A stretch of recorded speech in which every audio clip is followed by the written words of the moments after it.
اللہ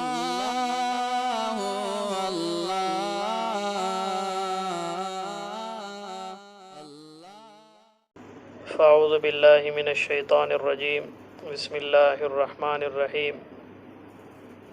ولا تصلی علی احد منهم مات ابدا ولا تقم علی قبری صدق اللہ العظیم وقال النبی المصطفى صلی اللہ علیہ وسلم الجنازۃ متبوعۃ او کما قال رسول اللہ صلی اللہ علیہ وسلم۔ معزز حاضرین، گزشتہ مسلمانوں کے حقوق پہ بات چل رہی تھی کہ ایک مسلمان کا دوسرے مسلمان پر کیا حق ہے۔ سلام اگر کرے تو سلام کا جواب دینا، چھینکنے والا اگر الحمدللہ کہے تو اس کی الحمدللہ کا جواب دینا،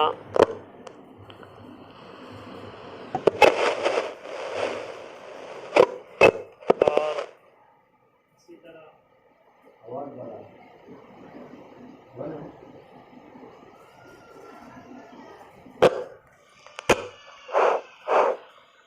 بس اسی طریقے سے کوئی بیمار ہو جائے تو اس کی عیادت کو جانا۔ ان سارے حقوق میں ایک حق یہ ہے کہ اگر کسی کا انتقال ہو جائے، مسلمان ہے تو اس مسلمان کے جنازے میں شریک ہو کر اس کے پیچھے پیچھے چلنا، کیونکہ زندگی اور موت سب کے ساتھ لگی ہوئی ہے، ہر ایک کے ساتھ یہ معاملہ ہوگا۔ اس لیے نماز جنازہ فقہا نے لکھا ہے کہ یہ فرض کفایہ ہے۔ کسی مسلمان کا انتقال ہو جائے تو اگر اس محلے بستی کے چند لوگ مل کر اگر نماز پڑھ لے تو سب سے یہ ذمہ ساقط ہو جائے گا۔ اسی لیے اس کی فضیلتیں بھی بیان کی گئی۔ جناب محمد الرسول اللہ صلی اللہ علیہ وسلم نے ارشاد فرمایا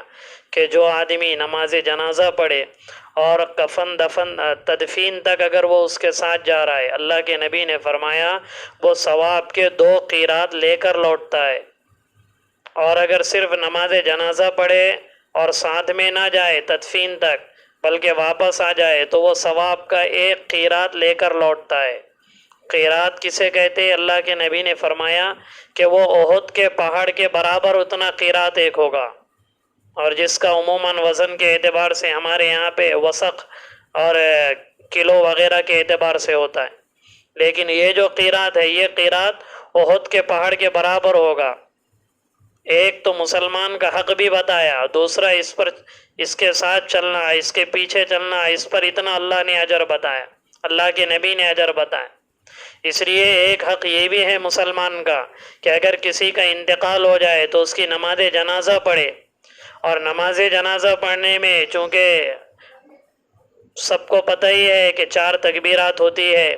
لیکن اللہ کے نبی سے بعض روایتوں میں 9 تکبیرات بھی ثابت ہے اور کبھی 7 تکبیرات بھی ہے، لیکن جس وقت اللہ کے نبی دنیا سے پردہ فرما گئے اس وقت عموماً اللہ کے نبی نے 4 ہی تکبیریں کہی ہے۔ اس لیے جو نیت ہم کرتے ہیں میت کی مغفرت کے لیے، میں یہ نماز جنازہ پڑھ رہا ہوں 4 تکبیروں کے ساتھ، 4 تکبیریں، اور یہ اللہ کے نبی کا بھی معمول ہے، صحابہ کا بھی بعد میں یہی معمول چلا ہے۔ اور اس کے نماز کا طریقہ یہ ہے کہ سب سے پہلے تو نیت کرے کہ میں یہ نماز جنازہ پڑھ رہا ہوں، میں نماز جنازہ پڑھ رہا ہوں خاص واسطے اللہ کے اس میت کی مغفرت کے لیے، اور پھر اللہ اکبر بول کر کانوں سے ہاتھ اٹھا کر پھر باندھ لے۔ تو پہلی تکبیر کے بعد ثنا پڑھنا ہے۔ بعض روایتوں میں سورہ فاتحہ کا بھی آیا کہ اللہ کے نبی نے سورہ فاتحہ بھی پڑھی، تو اگر کوئی ثنا کے جگہ پہ سورہ فاتحہ بطور دعا کے پڑھتا ہے،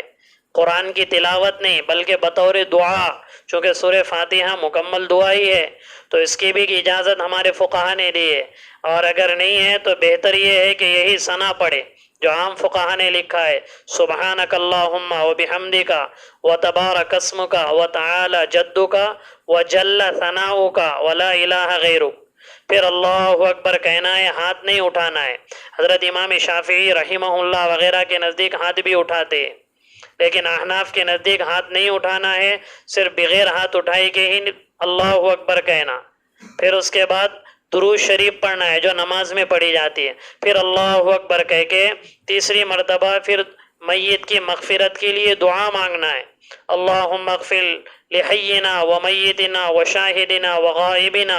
وصغیرنا وکبیرنا وذکرنا وانثانا اللہم من احییتہ منا فاحیہ علی الاسلام ومن توفیتہ منا فتوفہ علی الایمان۔ اور بھی حدیث کی کتابوں میں الگ الگ دعائیں وارد ہوئی ہے،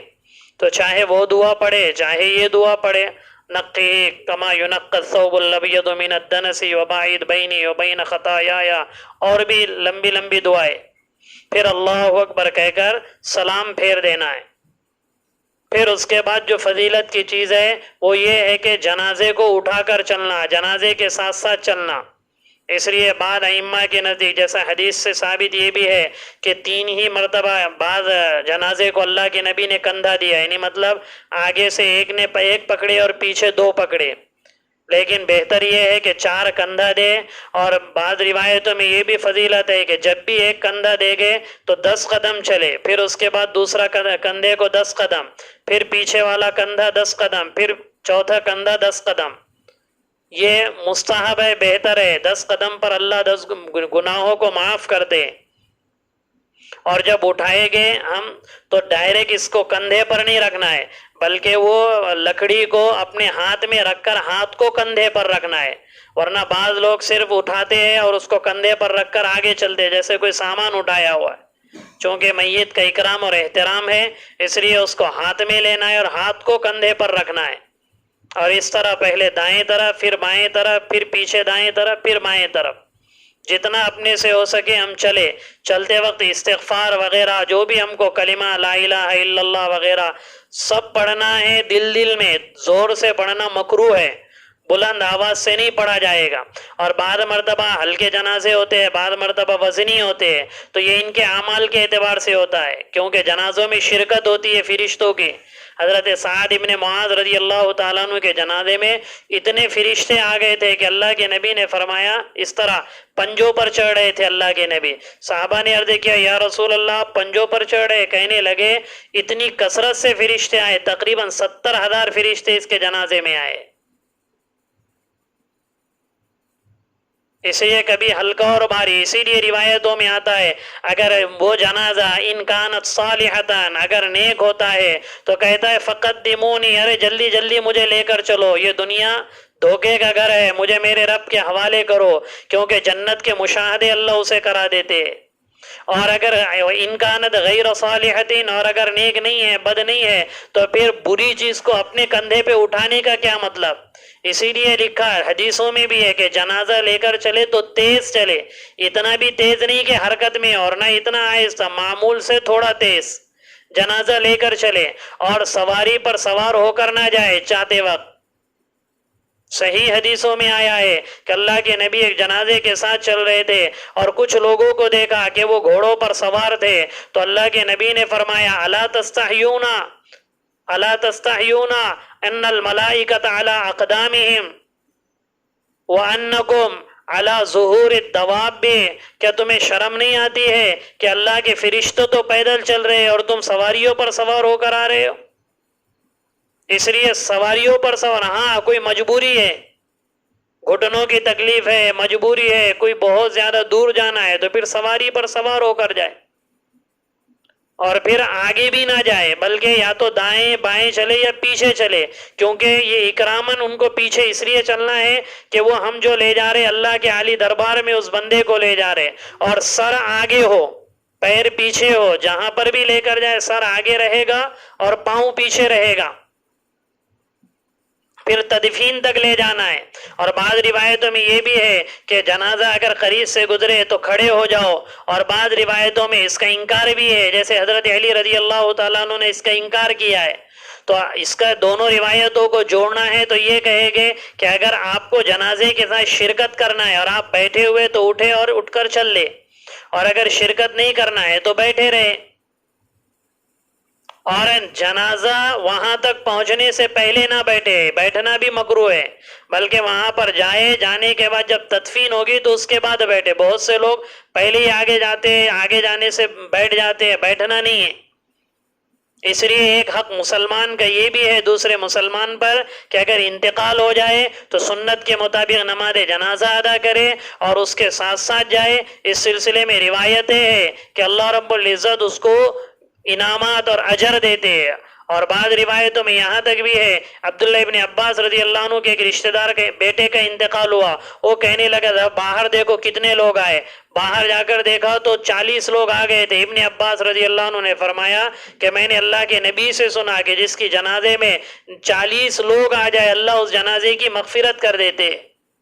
اس لیے بھی ہم اس کا اہتمام کریں۔ اور شاہ ولی اللہ محدث دہلوی رحمۃ اللہ علیہ نے لکھا ہے جنازے کی نماز پڑھنا جنازے کی مغفرت کے لیے کہ ہماری دعا کی برکت سے اللہ اس کی مغفرت کرے گے، لیکن بعض جنازے اتنے نیک ہوتے ہیں کہ ہم اگر وہ جنازہ پڑھیں گے تو پڑھنے سے اللہ پڑھنے والوں کی مغفرت کر دیتے۔ بعض اتنے نیک جنازے ہوتے، اسی لیے ہم اس کا اہتمام کریں گے اس کی فکر انشاءاللہ۔ اللہ عمل کی توفیق عطا فرمائے۔ وما توفیقی الا باللہ۔